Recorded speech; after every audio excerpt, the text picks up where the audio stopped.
Hey hello, balik lagi di channel Spoiler Moon dan kita akan lanjutkan lagi kisah hidup Tuan Muda Yun. Kemarin setelah bertarung dengan tubuh spiritual Wang Dong, Yun Xiao bertemu dengan seorang pemuda.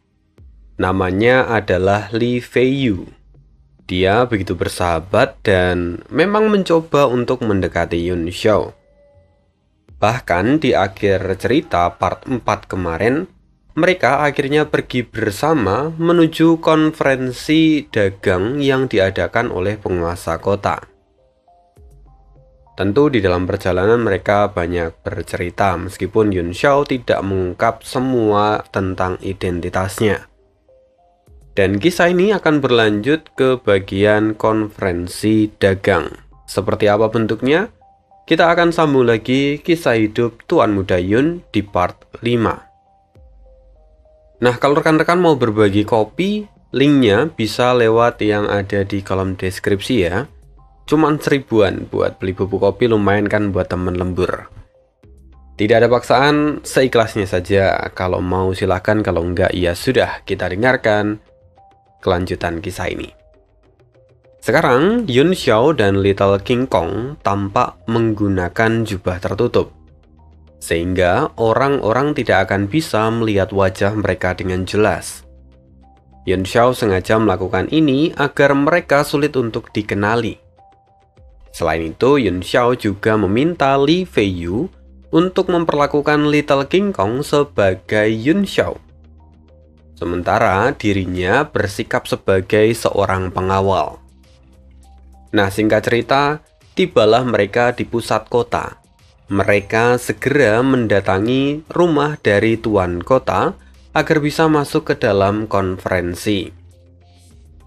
Kemudian, di depan pintu gerbang seorang pelayan mendatangi mereka. Pelayan itu bernama Yang Ping. Lalu Yang Ping bertanya, "Salam untuk Anda bertiga. Saya Yang Ping. Saya akan memandu tuan-tuan. Namun bagaimana saya harus memanggil tuan-tuan ini?" Li Feiyu tersenyum sambil menunjuk ke arah Little King Kong. "Aku Li Feiyu dan dia temanku. Dia adalah Tuan Muda Yun. Sementara yang di belakangnya adalah pengawal dari Tuan Muda Yun." "Ah, jadi Anda adalah Tuan Muda Li." Haha. Meski dunia bela diri ini sangat luas, tetapi hanya segelintir orang yang dapat menjadi seorang martial supreme di usia yang begitu muda. Yang Ping memberikan penghormatan pada Li Feiyu. Yun Xiao sendiri cukup terkejut karena dia tidak menyangka kalau Li Feiyu itu begitu terkenal.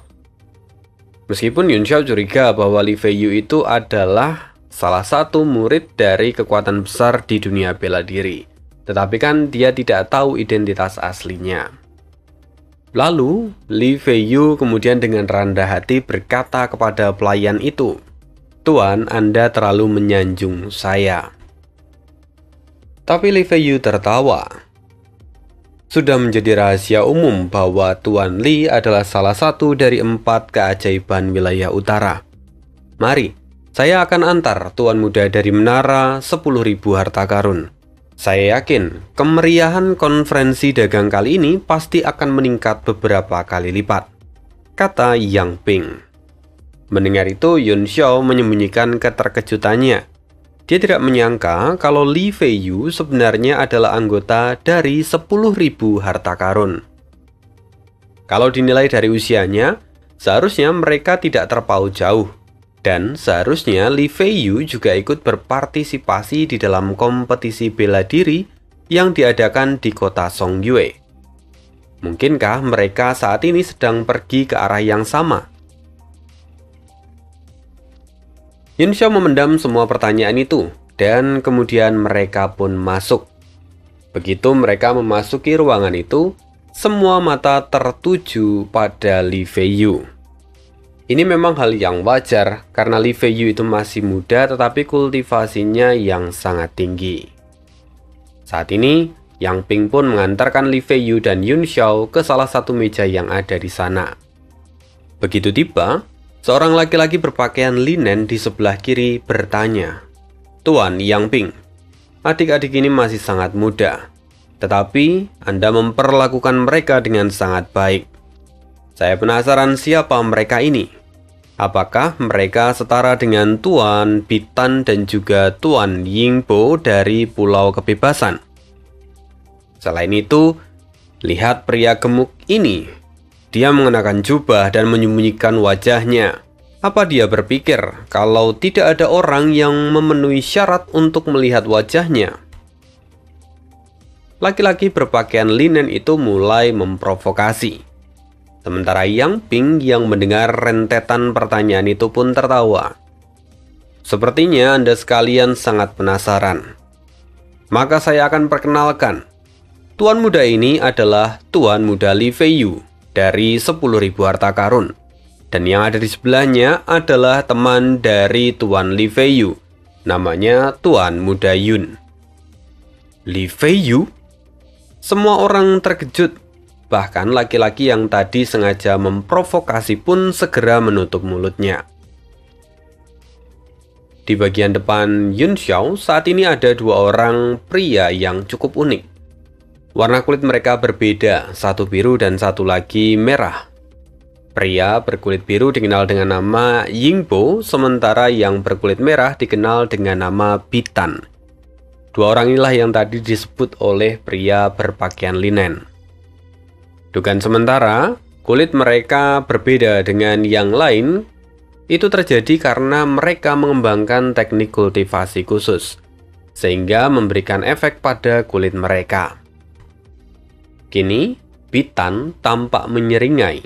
Dia berkata, "Jadi Anda adalah Tuan Muda Li Feiyu, salah satu dari 4 keajaiban di wilayah utara.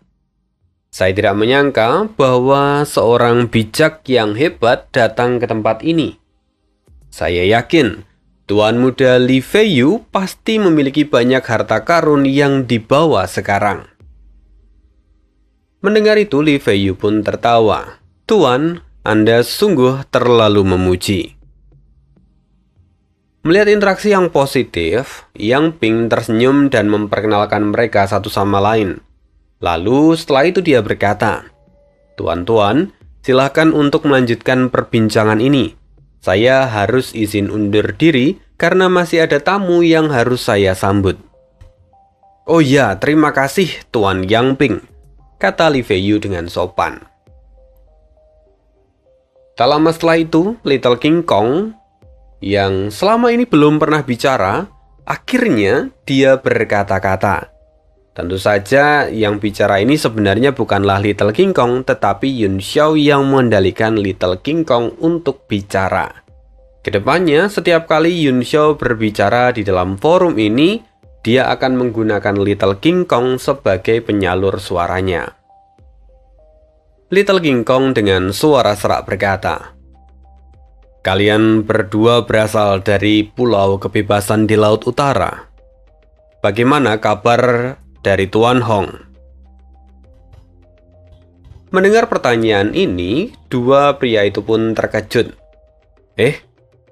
Teman, sepertinya kamu mengenal penguasa pulau kami," kata Bitan. Bitan lalu kemudian melihat ke arah Little King Kong dan mencoba mengukur kekuatan Little King Kong. Namun, sejauh apapun upaya yang ia kerahkan, dia sama sekali tidak bisa merasakan berapa tingkat kultivasi dari Little King Kong.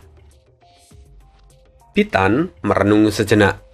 Ada keterkejutan di matanya. "Oh, jadi begitu. Aku mengerti sekarang." Mendengar gumaman dari temannya, Yingbo pun bertanya, "Ada apa? Apa kau menemukan sesuatu?" Bitan menjawab, "Teman ini enggan menunjukkan wajah aslinya.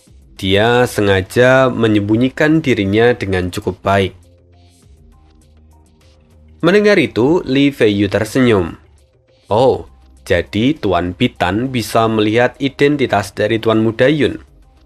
Mungkin Tuan Bitan bisa mengatakan hasil penyelidikan yang Anda lakukan. Kalau itu benar, mungkin teman saya ini akan membukakan jubahnya di depan semua orang." Oh, sungguh? Aku ingin tahu apakah Tuan Muda Yun setuju dengan pernyataan ini? Tanya Pitan. Saat ini Little King Kong tidak menjawab apapun, dia hanya diam. Seolah-olah itu adalah bentuk persetujuan dari Yun Xiao atas perkataan Li Fei Yu. Lalu Pitan berkata, karena Tuan Muda Yun tidak mengatakan apapun, maka saya akan menganggap ini sebagai persetujuan. Dari yang saya temukan, Tuan Muda Yun seharusnya mengembangkan 2 teknik kultivasi, dan salah satunya adalah teknik kultivasi yang berasal dari ras iblis. Adapun teknik yang satu lagi adalah teknik penguat tubuh, sehingga tubuhnya menjadi sekeras berlian. Karena alasan inilah, Tuan Muda Yun memiliki ki yang cukup unik.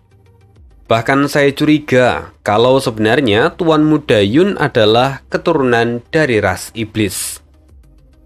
Selain itu, kekuatan spiritualnya juga sangat kuat.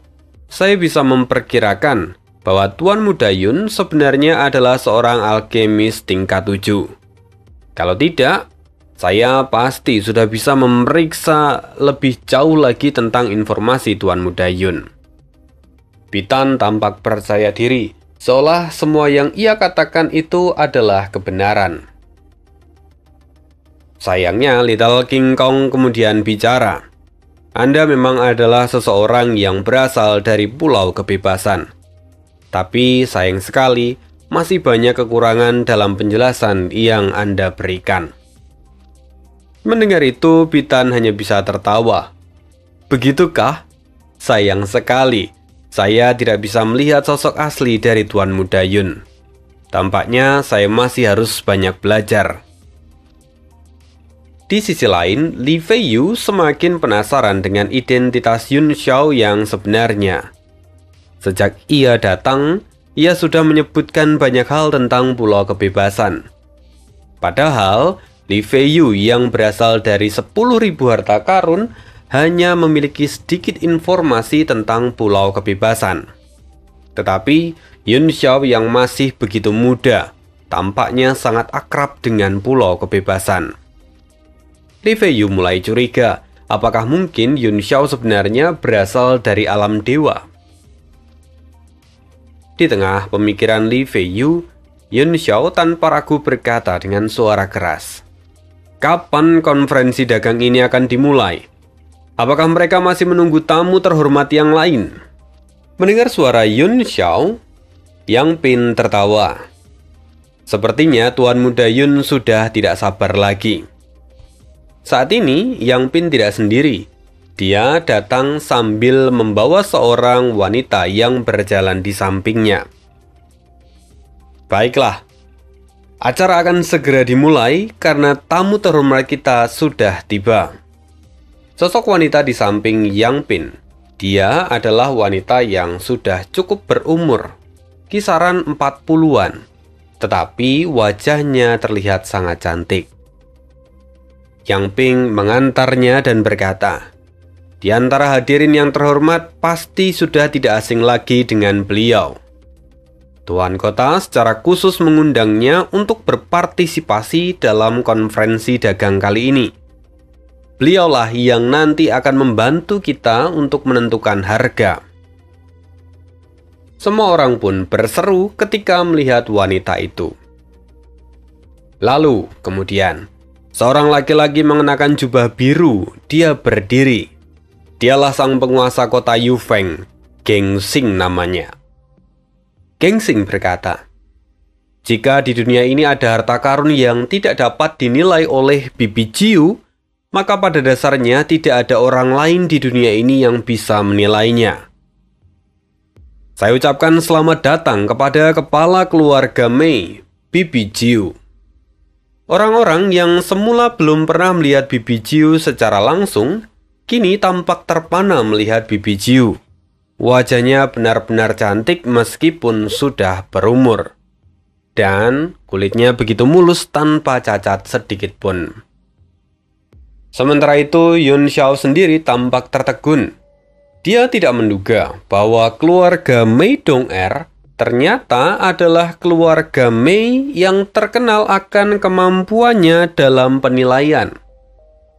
Wow, aku tidak menyangka kebetulan ini benar-benar pas. Kupikir kedua keluarga ini tidak saling berhubungan, hanya nama yang sama. Tapi siapa sangka mereka ternyata adalah keluarga yang sama. Dan generasi kali ini tidak seperti biasanya. Sepertinya ada banyak perubahan yang terjadi di dalam keluarga Mei. Bahkan pemimpinnya sekarang adalah seorang wanita. Yun Xiao tampak bergumam sendirian. Sementara itu, saat ini, Li Feiyu tertawa. Dia memberi salam pada Bibi Jiu. Saya sungguh tidak menyangka bahwa saya akan bertemu lagi dengan bibi ke-9 di sini. Melihat sosok Li Feiyu, Bibi Jiu seketika melunak. Awalnya dia terlihat kaku dan dingin, tetapi sekarang dia menjadi sangat ramah. Sudah lama sejak pertemuan kita terakhir kali, Tuan Muda Li. Sekarang kamu semakin berkembang sejak terakhir kali kita bertemu.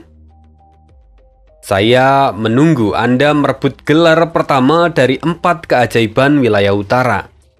Haha, Bibi Jiu, Anda terlalu melebih-lebihkan.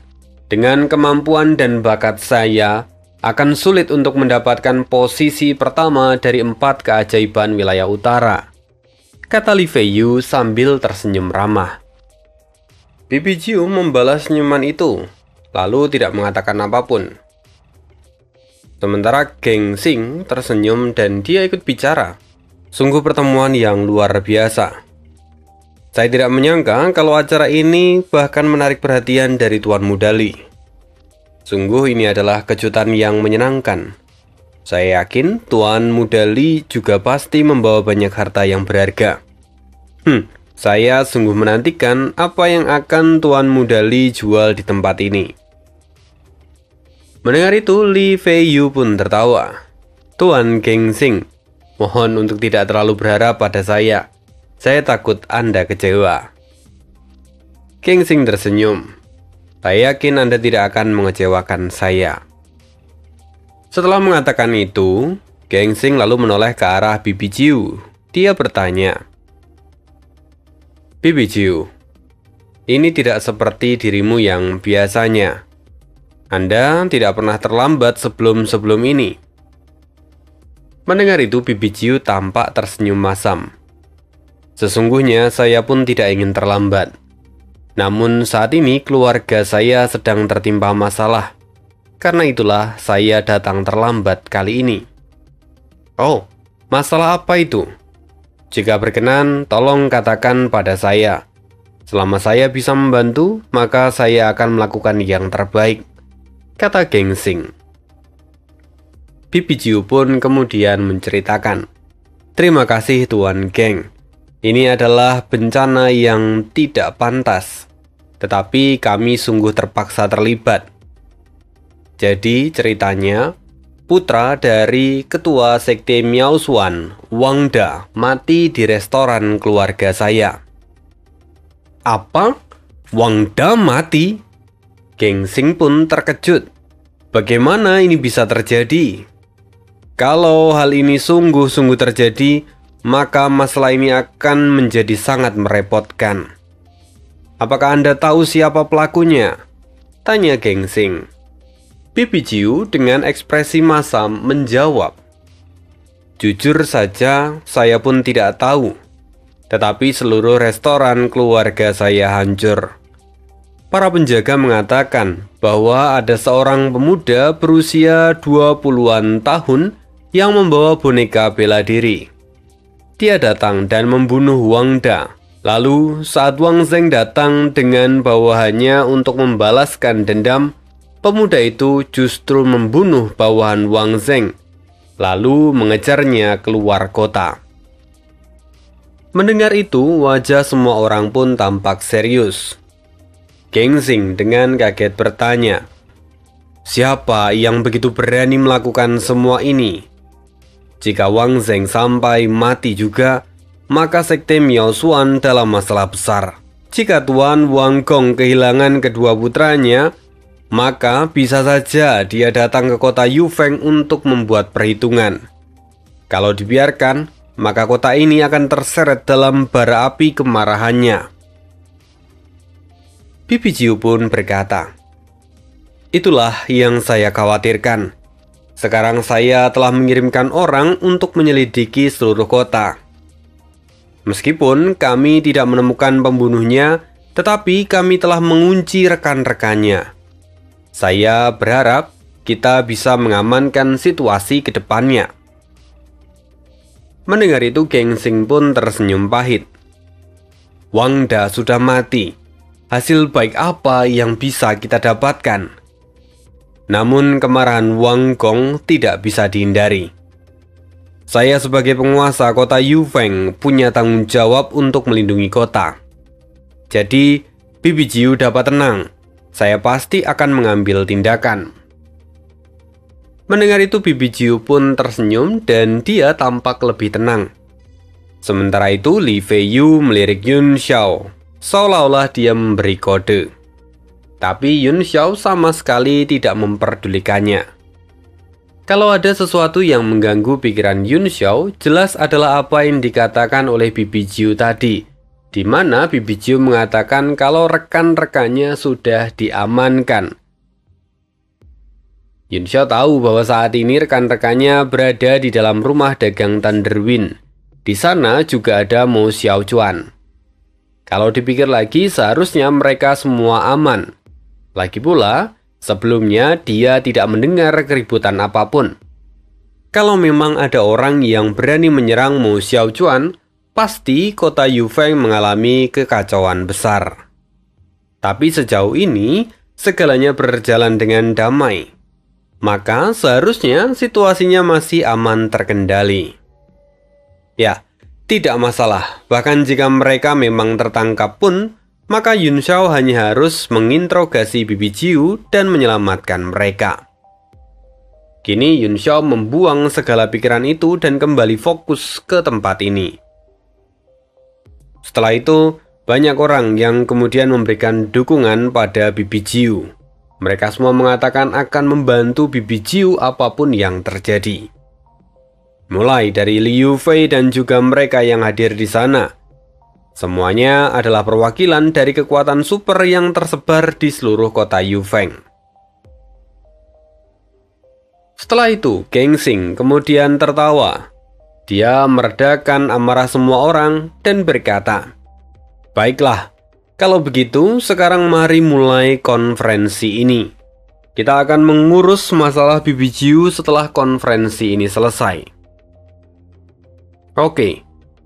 Yang akan mulai menawarkan barang pertama adalah saya sendiri. Saya harap setelah ini akan ada banyak harta yang tak ternilai muncul di depan saya. Pertama, saya akan mengajukan penawaran ini. Geng Xing mengeluarkan sebuah kotak giok putih dengan ukiran naga emas di atasnya. Semua orang sungguh penasaran. Lalu Geng Xing membuka tutupnya dan terlihat sepotong kayu kecil berwarna abu-abu. Meskipun ukurannya kecil, ki spiritual benar-benar melimpah, dan itu sungguh membuat semua orang merasa terkejut. Bibi Jiu segera berkata, "Oh, ini benda yang berharga. Aku ingin membelinya dengan 10 juta primordial stone kelas menengah." Mendengar itu, Geng Xing tersenyum. "Bibi Jiu memang pandai. Anda bisa memberikan harga yang layak pada benda ini. Tetapi sebelum saya melepaskannya, bisakah Bibi Jiu menjelaskan benda apa ini sebenarnya? Saya sudah mencari tahu dan bahkan memeras otak saya, tetapi saya tidak mampu menemukan jawaban apapun." Mendengar itu, Bibi Jiu tersenyum lembut dan dia berkata, "Benda ini memang tidak memiliki peringkat. Jadi sejauh apapun Tuan Geng Xing mencarinya, Anda tidak akan bisa menemukan informasi tentang benda ini." Apa? Material yang tidak memiliki peringkat? Apakah maksud Bibi Jiu benda ini hanya cabang biasa saja? Gengsing pun tampak mengerutkan keningnya. Semua orang juga tampak tidak percaya, seolah ini hanyalah bualan. Tetapi Bitan yang duduk di depan Yun Xiao berkata, cabang itu jelas bukan cabang biasa. Tetapi seperti yang dikatakan oleh Bibi Jiu, cabang ini tidak memiliki peringkat. Hal ini bisa terjadi karena kita tidak bisa mengukurnya menggunakan standar duniawi. Karena Bibi Jiu berani membelinya dengan harga 10 juta primordial stone, semua itu sebenarnya sudah cukup untuk menjelaskan bahwa benda ini adalah harta karun yang berharga. Mendengar itu Bibi Jiu pun tersenyum. Dia juga membenarkan perkataan Bitan. Setelah itu Bitan berkata lagi, saya pun tertarik dengan harta ini. Jadi saya ingin tahu, apakah ada persyaratan khusus yang ingin Tuan Kota gunakan guna menukar benda ini? Ataukah Anda ingin menjualnya dengan primordial stone? Gengsing tersenyum. Saya mengerti sekarang. Tetapi saya baru akan menjualnya setelah mengidentifikasi benda apa ini sebenarnya. Saya yakin benda ini berharga. Karena jumlahnya yang sangat sedikit, maka saya tidak bisa mengabaikannya. Dan setelah itu, Bibi Jiu mengirimkan pesan telepati pada Gengsing. Ekspresinya nampak berubah dan dia berkata, keluarga Mei memang tidak bisa diremehkan. Kalau begitu, maka saya akan memberikan benda ini dengan harga 10 juta primordial stone pada Bibi. Tunggu. Saya tahu benda apa ini. Tiba-tiba Little King Kong memotong. Oh, sungguh? Bahkan Bibi Jiu saja tidak mengetahui tentang detail dari benda ini. Apakah tuan muda ini sedang berdelusi? Kata Gengsing. Lalu Little King Kong berkata, benda itu adalah kayu pembangkit jiwa. Kayu ini terbentuk dari esensi pohon kunwu. Kayu pembangkit jiwa yang murni memang sangat langka. Tidak diragukan lagi, ini adalah material yang berharga. Tetapi jumlahnya sangat sedikit. Saya khawatir itu tidak akan terlalu berguna. Gengsing pun terkejut. Dia mencoba menilai Little King Kong. Namun sejauh apapun ia mencoba, dia masih tidak berhasil. Dia hanya bisa tersenyum pahit dan menyerah untuk mencari tahu identitas Little King Kong. Kemudian Little King Kong berkata lagi, saya menginginkan kayu ini. Apakah Tuan Gengsing memiliki permintaan khusus untuk pertukaran? Ataukah Anda menginginkan primordial stone? Kalau iya, maka saya juga akan mengajukan penawaran. Gengsing mengerutkan kening sejenak. Dia lalu berkata, karena Tuan Muda Yun menginginkannya, maka saya akan melepaskan kayu ini jika Anda memberikan kapal perang matahari emas peringkat 7. Tawaran ini juga berlaku untuk semua orang di tempat ini. Mendengar itu, orang-orang mulai mencibir dan menyebut Gengsing sebagai orang yang terlalu serakah. Kemudian, Little King Kong berkata lagi, saya tidak memiliki kapal perang matahari emas kelas 7. Tetapi saya bisa memberikan 2 penawaran. Pertama, Anda akan mendapat 10 juta primordial stone. Dan yang kedua, saya akan menambahkan reruntuhan kapal perang alam baka kelas 8. Mendengar hal ini tentu semua orang terkejut dengan pernyataan Yun Xiao.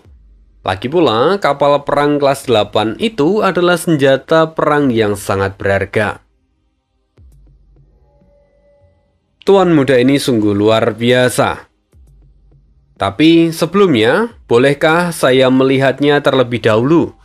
Kalau kerusakannya terlalu parah, maka saya tidak akan mengambilnya, kata Gengsing.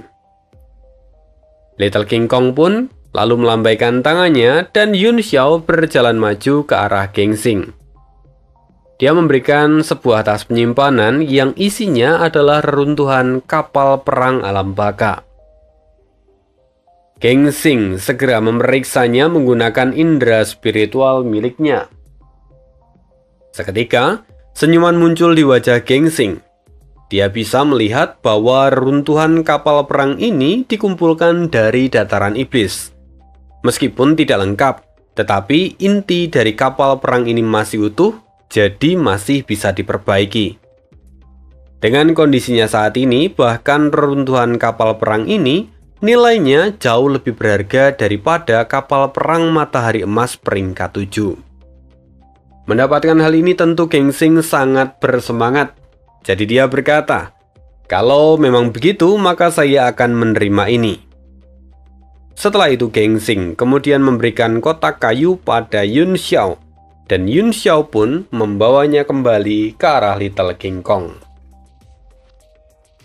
Setelah itu Yun Xiao lalu menyimpan potongan kayu itu ke dalam monumen dewa. Di sana seorang bayi kecil melompat-lompat kegirangan sambil tampak meneteskan air liur di ujung mulutnya. "Haha, ini memang kayu pembangkitan jiwa yang keluar dari tubuhku. Ini asli. Berikan padaku, berikan padaku." Seru bayi kecil itu yang tidak lain adalah Xiao Wu, reinkarnasi dari pohon Kunwu. Lalu Yun Xiao pun memberikan potongan kayu itu pada Xiao Wu. Xiao Wu langsung melahapnya dalam satu kali telan. "Ah, enak sekali. Kurang, ini masih kurang. Aku ingin lagi," katanya dengan kesal. Tetapi Yun Xiao tanpa basa-basi menampar Xiao Wu hingga dia terlempar jauh. "Jika kau pikir itu terlalu kecil, maka makan saja bibitmu sendiri. Kau seharusnya sudah tahu bahwa untuk menemukan benda ini saja sudah sangat sulit. Karena itu jangan menjadi serakah." Setelah mengatakan itu, Yun Xiao pun kembali meninggalkan monumen dewa. Saat ini Gengsing tampak sangat puas. Dia tertawa. "Saya sudah melempar batu bata ke depan semua orang. Jadi saya harap berikutnya tuan-tuan akan memberikan giok yang tuan-tuan banggakan." Lalu seorang laki-laki yang duduk tidak jauh dari Li Fei Yu, dia berdiri dan berkata, "Kalau memang begitu, maka saya akan menunjukkan ketidakmampuan saya." Laki-laki itu mengayunkan tangannya dan sebuah pedang terjalin dari emas dan perak muncul di depan semua orang. "Jika ada yang tertarik, saya ingin menukarkannya dengan pil obat untuk meningkatkan kultivasi," kata orang itu. Tetapi kemudian semua orang bisa menyadari pedang ini. Itu adalah pedang Kasaya, pedang milik Muyong. Pedang ini adalah pedang yang memiliki sejarah panjang. Dia sebelumnya adalah milik dari Muyong, salah seorang ahli dari sekte pedang. Tetapi karena Muyong mati dalam pertempuran, pedang itu pun menghilang. Kini semua orang justru menaruh curiga pada laki-laki yang tadi menjualnya. Mereka berpikir bahwa orang inilah yang telah membunuh Muyong. Meskipun orang itu tampak membantah kalau telah membunuh Muyong, namun antusiasme orang-orang kini menurun karena mereka tidak mau berurusan dengan sekte pedang. Singkat cerita, meskipun pedang ini sangat mempesona, tetapi pedang ini dianggap seperti pedang terkutuk. Jadi pada akhirnya pedang ini pun tidak laku. Setelah itu, belum ada yang memulai lagi. Jadi Gengsing berinisiatif. "Tuan Muda Li, kamu adalah tokoh bela diri termuda di sini. Selain itu, kamu adalah salah satu dari 4 keajaiban wilayah utara, sekaligus anggota dari 10.000 harta karun. Jadi, saya yakin semua orang pasti menantikan harta karun yang Anda miliki." Mendengar itu, Li Fei Yun tersenyum. "Mohon untuk tidak terlalu meninggikan nama saya. Karena jujur saja, saat ini saya tidak membawa banyak hal yang menarik. Tetapi agar semua orang tidak merasa kecewa, saya memiliki salah satu koleksi yang saya punya." Li Fei Yu lalu mengeluarkan sepotong logam putih. Permukaannya benar-benar halus seperti air. Meski hanya dengan sekali lihat, semua orang tahu bahwa benda ini adalah sesuatu yang luar biasa. Yun Xiao mengerutkan kening, dan Little King Kong lalu bertanya, "Saya ingin tahu bagaimana saudara Li ingin menukar benda ini." Mendengar itu, Li Fei Yun menoleh. "Oh, Tuan Muda Yun, apakah kamu tertarik?" Yun Xiao lalu berkata, "Memang pada awalnya benda ini sedikit menarik perhatian saya. Kalau saya tidak salah, benda ini dikenal dengan nama batu roh emas." "Apa? Batu roh emas?" Seluruh ruangan menjadi gaduh. Karena batu roh emas itu sangat berharga. Meskipun batu roh emas bukanlah bahan utama dalam pembuatan armor, tetapi batu roh emas adalah bahan inti yang paling penting. Ditambah dengan ukurannya yang ada di tangan Liu Feng. Sebesar itu saja sudah cukup untuk membuat armor peringkat 8. Jadi wajar kalau kemudian banyak orang yang menginginkannya. Yang Ping pun tersenyum. Tuan Muda Li benar-benar tidak mengecewakan. Bahkan saya pun ikut tergoda untuk mendapatkannya. Kalau boleh saya tahu apa yang Tuan Muda Li inginkan sebagai pertukaran. Li Fei Yun tersenyum. "Ini hanyalah sebongkah batu kecil. Saya tidak tahu harus menukarkannya dengan apa. Mungkin Anda semua bisa menawarkan apa yang Anda miliki." Bibi Jiu tertawa. Dia tahu bahwa sebagai tuan muda dari 10.000 harta karun, jelas Li Fei Yu adalah orang yang lihai bicara. Dengan cara ini, maka Li Fei Yu ingin semua orang menunjukkan harta karun mereka masing-masing. Setelah itu, orang-orang mulai menawar harta karun milik Li Fei Yun. Yang Ping pun menawarkan batu giok spiritual dengan elemen kayu. Bibi Jiu mengatakan bahwa meski batu giok spiritual kayu agak rendah dibandingkan batu roh emas, namun dengan jumlah yang ditawarkan, keduanya bisa dianggap setara. Li Fei Yu tampak merenung sejenak. Dibandingkan tawaran ini, sebenarnya Li Fei Yu hanya ingin menarik perhatian Yun Xiao. Dia berkata, "Tuan Muda Yun, apakah kamu tidak tertarik dengan batu roh emas ini?" "Tidak. Setelah aku lihat, aku tidak tertarik padanya," jawab Little King Kong. Melihat keraguan dari Li Fei Yu, Bitan pun kemudian bertanya, "Tuan Muda Li, jika kamu tertarik, maka kami memiliki harta karun yang terkenal di kedalaman Laut Utara. Kalau Anda memberi waktu, kami bisa menyelesaikan transaksi ini dengan menggunakan harta karun kami." Mendengar itu, Bibi Jiu terkejut. Dia lalu bertanya pada Bitan, "Apakah harta yang kamu sebut itu adalah batu kerang darah?" Mendengar itu, Bitan agak terkejut. "Oh, Bibi Jiu memang memegang reputasinya. Batu kerang darah adalah harta karun kami. Dikatakan bahwa ketika para ahli di atas alam 9 langit bertarung, darah mengalir dan membasahi dasar laut. Sejak itulah lahir batu karang darah yang juga mengandung jejak kehendak 9 surga." Mendengar itu, Li Fei Yu pun menepuk kepalanya.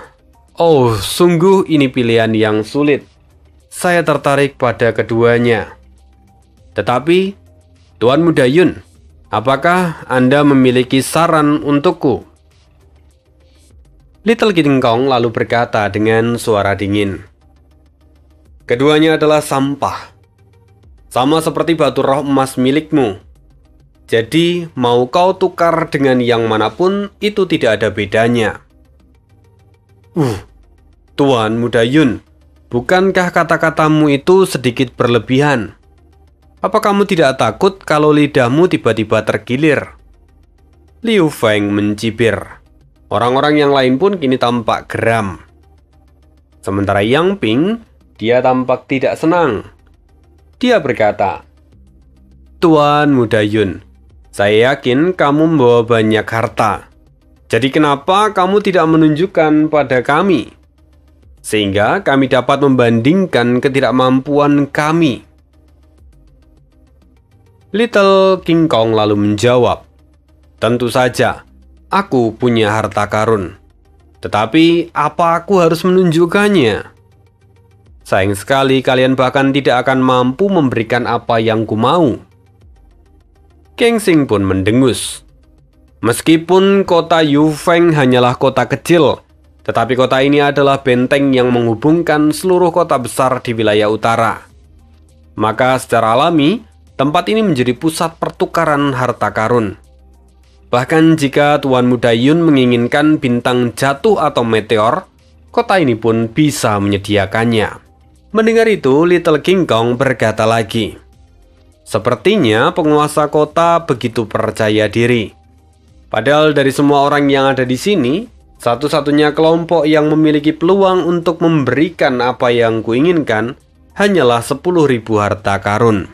Saat ini, aku sedang membutuhkan jenis elemen air yang bermutasi dan mendekati asalnya." "Apa? Elemen air bermutasi dan mendekati asal?" Semua orang lantas tertawa terbahak-bahak. Mereka mulai mengejek Yun Xiao. Liu Feng mencibir, "Elemen bermutasi adalah material kelas 9 tingkat atas. Nilainya bahkan lebih tinggi dari itu. Jika kamu menginginkannya, bukankah kamu harus memiliki sesuatu untuk ditukarkan?" Lalu Little King Kong melambaikan tangannya, dan seberkas cahaya jatuh dari langit. Cahaya itu menghantam seluruh ruang pertemuan dan hawa dingin segera terpancar sampai membuat orang-orang menggigil. Semua orang bisa melihat bahwa pilar hitam ini sungguh mengagumkan. Energi spiritualnya pun meluap-luap. Yang Ping pun terkejut. Dia berseru, "Bibi Jiu, benda apa ini sebenarnya?" Bibi Jiu seketika menjadi serius. Dia melangkah ke depan dan dengan hati-hati menyentuh pilar hitam itu. Tapi begitu Bibi Jiu meletakkan tangannya, hawa dingin seolah melahap tangan Bibi Jiu, dan seketika kulitnya pun terserang radang dingin. Ini mungkinkah bintang besi dingin dari Laut Utara? Tetapi bagaimana mungkin? Bahkan sepotong bintang besi dingin sudah cukup untuk membuat armor kelas 9. Ya Tuhan, jika ukurannya sebesar ini, betapa luar biasanya benda ini sesungguhnya. Bibi Jiu benar-benar terpukau. Lalu Little King Kong berkata, "Aku sudah mengeluarkan hartaku. Jadi siapapun yang memiliki elemen air yang bermutasi, ajukan penawaran kalian sekarang." Seketika keheningan melanda seluruh ruangan itu. Yun Xiao tahu ini akan terjadi. Pada akhirnya, dia menarik kembali bintang besi dingin dan menyimpannya. Suasananya sungguh canggung. Li Feiyu akhirnya sadar akan kebenaran yang Yun Xiao katakan sebelumnya, bahwa batu remas ataupun barang yang membuatnya dilema tidak ada bedanya dengan sampah. Kini Li Feiyu bahkan kehilangan minat untuk berdagang. Sementara itu Kensing, dia mencoba mendekati Yun Xiao. Dia memberikan informasi terkait dengan elemen air bermutasi. Tentu saja hal ini tidak gratis. Yun Xiao tahu bahwa dia harus tetap membayarnya. Setelah itu, konferensi kembali dilanjutkan. Meski sulit pada awalnya, tetapi satu persatu ahli di sana mulai mengeluarkan harta karun mereka. Mendekati akhir, Yun Xiao menemukan satu benda yang menarik. Kerang giok es, material bintang 7 yang dapat digunakan untuk meningkatkan kultivasi. Ini adalah material berharga, tetapi karena benda ini sampai dijual di tempat ini, maka Yun Xiao langsung membuat kesimpulan bahwa sepertinya ada konflik di dalam internal mereka. Namun Yun Xiao memang tertarik dengan material ini, dan Bitan dapat mengamati gerak-gerik Little King Kong. Lalu Pitan dengan acuh tak acuh bertanya, "Tuan Muda Yun, kami sangat tertarik dengan bintang besi dingin ini. Tetapi kami tidak memiliki cukup harta pada kami. Kalau Tuan Muda Yun tertarik, Anda bisa datang ke Pulau Kebebasan bersama dengan kami. Tuan Hong pasti akan memberikan harga yang pantas untuk Tuan Muda Yun." Mendengar itu Little King Kong mencibir. "Sayangnya aku tidak tertarik dengan hal-hal lain kecuali elemen air yang bermutasi. Selain itu, jika kalian ingin mempertemukan aku dengan Tuan Hong, maka jangan minta aku ke sana, tetapi biarkan dia yang datang menemuiku." "Sungguh? Apa kau tidak sadar dengan tempatmu?" Pitan mendengus, suaranya naik 1 oktav. Sementara itu, Yun Xiao mengabaikan kemarahan Pitan. Yang Ping pun bertanya, "Saya pun tertarik dengan kerang giok es ini. Saya ingin tahu apakah yang tuan-tuan inginkan." Pitan berkata, "Setidaknya 1 kerang giok es ini dapat ditukar dengan material tingkat 7. Harga ini sungguh masuk akal, tetapi tidak banyak orang di sana yang bisa melakukan pertukaran ini. Satu-satunya orang yang cukup mampu adalah Yun Xiao, dan kebetulan dia menginginkannya." Lalu Little King Kong berkata, "Apa kalian mau menukarnya dengan Primordial Stone tingkat menengah? Lagi pula Primordial Stone lebih fleksibel untuk digunakan. Kalian juga bisa menggunakannya untuk membeli material yang kalian inginkan di pasaran." Pitan berpikir sejenak. Dia lalu berkata, "Tidak masalah, kita bisa berdagang menggunakan Primordial Stone. Tetapi, 1 butir kerang giok es ini akan dihargai 5 juta Primordial Stone tingkat menengah." Bibi Jiu tertawa. Ini adalah harga yang tidak murah. Bagaimanapun, pada umumnya material tingkat 7 dapat dijual dengan harga 1,5 sampai 5 juta Primordial Stone tingkat menengah. Namun, Pitan jelas-jelas menembak harga tertinggi, dan Yun Xiao tahu bahwa itu bukanlah kelebihan. Yun Xiao bukanlah orang yang mudah digertak. Lagi pula kerang giok es jauh lebih berguna daripada Primordial Stone saat ini. Lalu Little King Kong bertanya, "Berapa total yang kamu miliki?" "Total? Apakah Tuan ingin membeli semuanya? Apakah Tuan punya cukup uang?" tanya Pitan dengan wajah terkejut. "Anda terlalu banyak bicara. Cukup dan hitung saja apa yang Anda punya." Pitan kehabisan kata-kata. Lalu dia mulai menghitung kerang giok es yang ia miliki. Dan saat kemudian dia berkata, "Totalnya ada 2.500 biji. Jadi kamu kalau ingin membelinya, kamu harus menyiapkan Primordial Stone tingkat menengah. Dan jumlahnya adalah 2 miliar. "Oke, tetapi Primordial Stone-ku saat ini masih kurang. Jadi tolong simpan itu untukku. Aku akan segera mendapatkan kekurangannya." Little King Kong langsung menyetujui tanpa banyak fafifu. "Baik, saya akan menunggu Tuan Muda Yun," kata Pitan. "Kalau begitu, sekarang giliranku. Aku akan memperdagangkan ini," kata Little King Kong sambil melambaikan tangannya. Kemudian sebatang logam berwarna emas muncul di sana. Semua orang sungguh penasaran. Sementara itu, Bibi Jiu yang melihat benda ini, wajahnya seketika berubah drastis. "Tuan Muda Yun, bisakah Anda mengizinkan saya untuk melihat benda ini lebih dekat?" Little King Kong pun mengangguk. "Tentu saja, kau dapat memeriksanya." Segera Bibi Jiu melangkah ke depan dan melihat benda itu, lalu kemudian pupil matanya seketika menyusut. Kemudian dengan nada serius, Bibi Jiu berkata, "Aku ingin tahu apakah Tuan Muda Yun bersedia menjual ini pada saya secara pribadi. Saya pasti akan memberikan harga yang layak pada Tuan Muda Yun." "Bibi Jiu, Sepertinya kamu melupakan sesuatu. Kamu diminta penguasa kota untuk mengidentifikasi harta karun. Maka kamu harus menyampaikan harta apa yang Tuan Muda Yun tawarkan. Kamu tidak bisa memonopoli pengetahuan itu untuk dirimu sendiri. Orang-orang pun setuju dan mulai bersorak. Tetapi Bibi Jiu berkata, seperti yang Tuan Geng Sing katakan, aku di sini untuk mengidentifikasi harta karun, tetapi aku juga ikut berpartisipasi di dalam jual beli. Karena itu, aku hanya mengajukan penawaran pada Tuan Muda Yun.